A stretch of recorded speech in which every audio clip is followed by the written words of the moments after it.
My friends, we're here at ancient Archaeology Creek in Gillespie County, Texas. And I just wanted to show you this diagonal seam that runs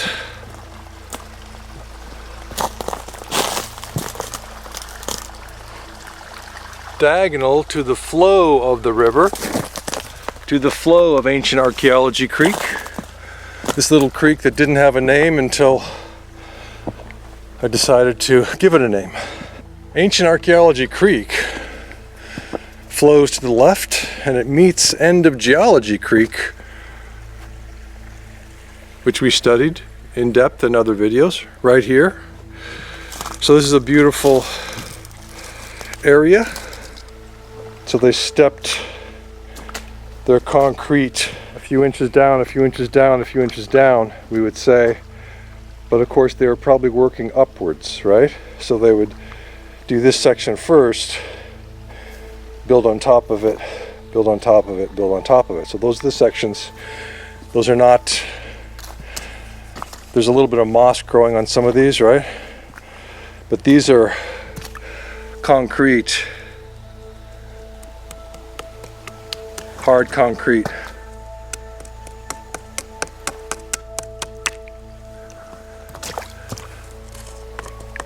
Sections, okay? Let's just, as we go, we'll just sort of have a look at this amazing structure. Wow, eroded in the softer layers, and then there's a little thin, harder layer in the middle of those two softer layers, right? So the water's coming in and eroding that out. Harder layers on top, but those also alternate with softer earthquake mitigating layers. The harder layers are for structural stability to hold the softer layers in place, and those are just mitigating earthquakes. The harder layers, of course, takes them a while to come out. Little by little they do when the softer layers are eroded. So the first obviously diagonal seams are right here. There's a twin pair there. Here's our first one. Notice that it goes through all of those layers, right? So institutional geology would say that these layers were laid down in different eons, right? Hard and soft, and then another harder layer at the bottom. But this seam goes through all those layers. So you know that institutional geology is incorrect. And there's a smooth face, the section side. That's the right-hand face of the left-hand section. So you can see where it's broken out there. So we can see the interior face. But the diagonal seam comes here, and it's running basically at a 45 to the direction of the river. We've seen that in many different riverbeds around the world. Here's another diagonal seam. So again, this goes through many different layers of, quote, sedimentary material, which means that they're not sedimentary, they're built. There is no denying that. It's an unarguable point. These don't look straight, these seams, they look curved because the material has been eroded. So if these were flat surfaces, flat meaning flat this way, then we wouldn't see this dramatic curving when we looked at it from here. We would just see one line.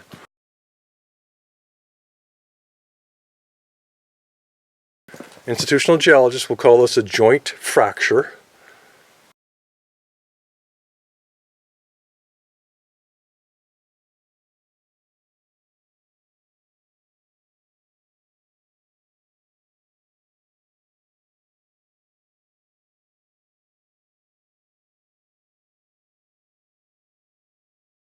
There's no movement of material that's showing a differential between these two sections. They are joined beautifully. We could almost say seamlessly, except there is a seam. So it's a, but let's call it a seamless seam for now, because it's so perfect. It's so strong after thousands of years. Dare we say millions? I don't know. So we have this diagonal seam, really interesting, right? That the ancients are building with diagonal seams, diagonal to the flow of the river, all around the world. Why are the ancients building with diagonal seams all around the world? So that's our really clear number 3 diagonal seam, and let's just keep moving down. Because, you know, I don't have to explore this beforehand. I know that there's going to be seams because that's how the ancients built. Here's another diagonal seam. It's going to follow it for you. See how close knitted that is? I mean, it's unbelievable. Let's keep going down. We're just going to move on down here, see how it goes. La-da-dee-dee-dee-dee-dee. Looking for seams. Looking for your diagonal seams. There's one. Okay. So we have the seam. It's a little rough down here. You can't really make it out too well, but the coloration helps to make it out. And then you got the right hand side of the left hand section there. Okay, and then we see really clearly the flush seam, flush left to right. So there's that beautiful seam between 2 sections that the ancients laid down, and there's that right hand face of the left hand section right there. Nice and smooth, right? We always find that. We always find that. I found it in Bosnia. Absolutely amazing, but you can see the regular, if not perfectly straight, but regular sectioning. And smooth on this side. Right? No reason for nature to do that.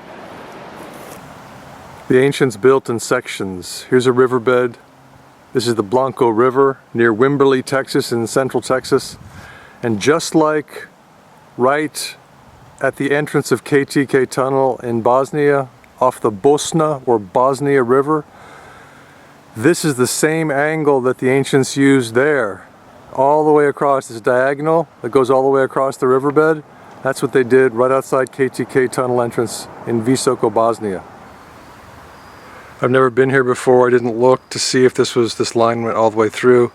So the line stops, or does it stop? I can't tell. Let's get closer. Huh.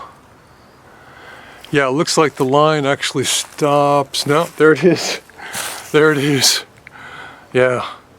And as always, right? Always. If you see the sides of the section, it's a smooth side. I'm going to get really close to this right now. This side right here, smooth. And it's like, well, how did nature do that? Nature didn't do that. They laid it down with a smooth right angle. Except this wasn't quite right angle here. This is off. This is off a bit. Sharper. An acute angle. We always find that smooth face, and the institutional geologists who say that these are fractures would have to explain why there's always a smooth interior section face when there's breaking out of the material. See how the material broke out there underneath there? So we get to see inside their sectioning. Wow, what a wonderful thing. We get to see a smooth section face. Inside, we get to see inside. It's like seeing inside the mind of the ancients, except that we don't really know the truth. We don't know their motivations for building creek beds and riverbeds around the planet. So regular left to right seamage, right? Every few yards.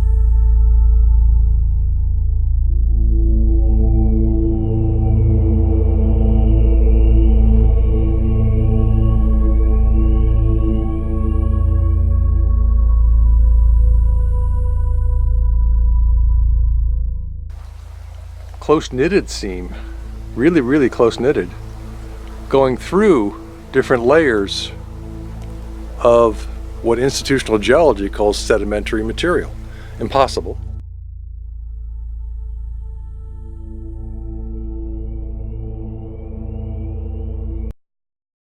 This tree said, my roots are going to like this seam.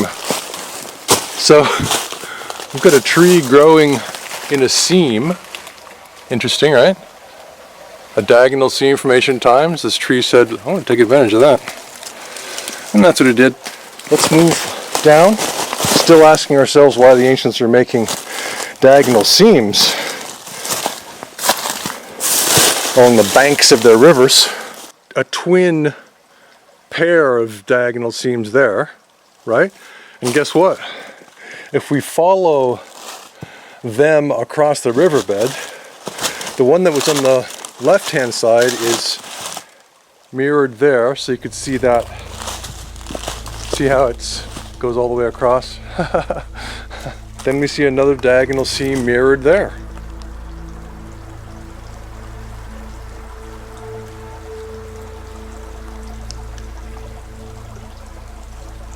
And if we look at other places in the concrete, we don't see anything like that. We don't see fracturing. We don't see other lines. We only see lines where there is a conscious seam, and it's always a diagonal seam. At least at this area, it's diagonal. So no matter where we look in the concrete, it's just strong, joined. Even the layers are joined to each other, as if they heated them up and left them cooling as they poured the next one, so they joined to the next layer. So behind me is a seam in terraformed concrete, and we have to ask ourselves, who put this concrete down in sections left to right in ancient times? Who joined it together so beautifully? Who would spend time involved in such a massive engineering project to build a creek and to build riverbeds and creek beds around the world? And by the way, as foundations for pyramids and other structures. And when did this race with a lot of extra time on their hands perform this monumental task of advanced engineering?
What sort of hypnotic state must humanity have been in for hundreds and thousands of years to simply ignore regular sectioning, diagonal lines that go through this material, regular diagonal lines, regular sections, regular left to right,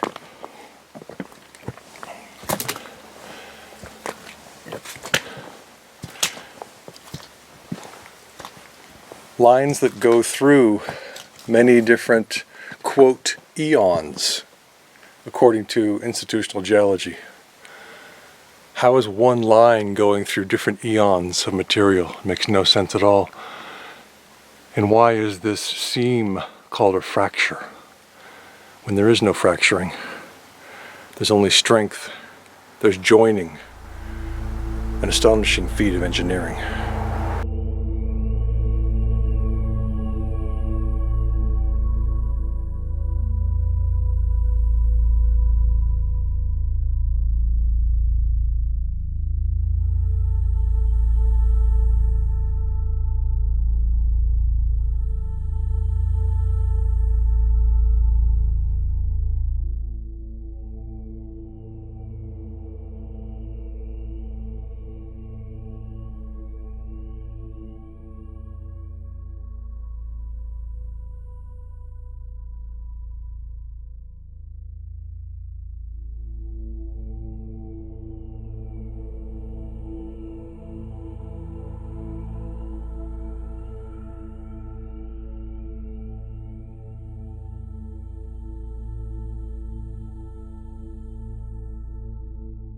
It's unbelievable. It's unbelievable how strong this material is. And look at this thing. It's just jutting out, and there's no breaking apart, there's no fracturing where you would think it would be weak. Nothing. It's so strong, this material. This one's a diagonal seam as well. It's just harder to see because the lower level here is not jutting out, because we have the jutting out of the lower level there, right? On the right.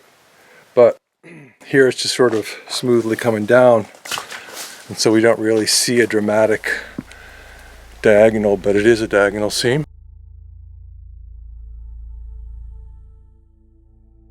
Now this gets to be a rather large flow of water when there's a lot of rain, and you can see how the ancients said we want it to go left. So that's about a 30-foot tall bank. It's pretty interesting. So this concrete, which will create not just turbulence as a level stepping down, but turbulence because of the knobbiness of the concrete, microturbulence to create health-giving negative ions. Amazing. So, and they're stopping the rate of flow of the river. See how many levels they have? If we built a riverbed here, we'd just make it one level.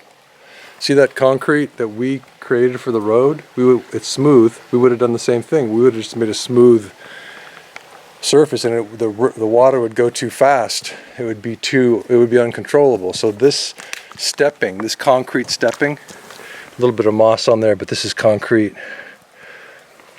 This concrete stepping is controlling the rate of flow. Fantastic. Absolutely fantastic. But over time, little by little, the water does take out the softer concretized gypsum, their ancient artificial concrete, their magic recipe. And here's their sectioning. One section, right? That's a seam. And the section goes for about 15, 18 feet or so to that seam. Then to go to a vertical but not right angle seam, this guy right here. Pretty interesting. They didn't need to have perfectly right angle seams, and they obviously didn't do that. So we see the building, and I wonder why no one else has ever seen the building. Interesting question. And we see the corrugation here, because we do have a really steep angle of descent right here. From there to here, it's really steep, and you can see how many different levels the leaves are caught on the corrugated material. It's just bumpy, bumpy, bumpy, bumpy, bumpy, bumpy. So they did not make it smooth. They did not make it smooth. Together we have diagnosed this incredible twin creek bed and banks. We've diagnosed the seams. We've diagnosed the alternating hard and soft layers that the ancients laid down to keep their structure strong, to make it last. We've diagnosed the stepping of the creek bed itself, corrugated pattern, many different levels to make sure the water flows slowly, giving their creek bank a longer life through the ages. We've also found diagonal seams that run at a 45-degree angle approximately to the flow of the river, not only here in Texas, but in riverbeds and creek beds in Bosnia. We have an incredible feat of ancient engineering in the creek bank here. For one little creek, end of Geology Creek, they made these banks. This bank here is just for that little tiny creek. That bank is just for that little tiny creek. And then for these two creeks, we have this astonishing mega monument to ancient engineering know-how. This has been Jock Doubleday reporting from ancient Archaeology Creek and end of Geology Creek, the confluence of two ancient structures here on Terra, which we call Earth.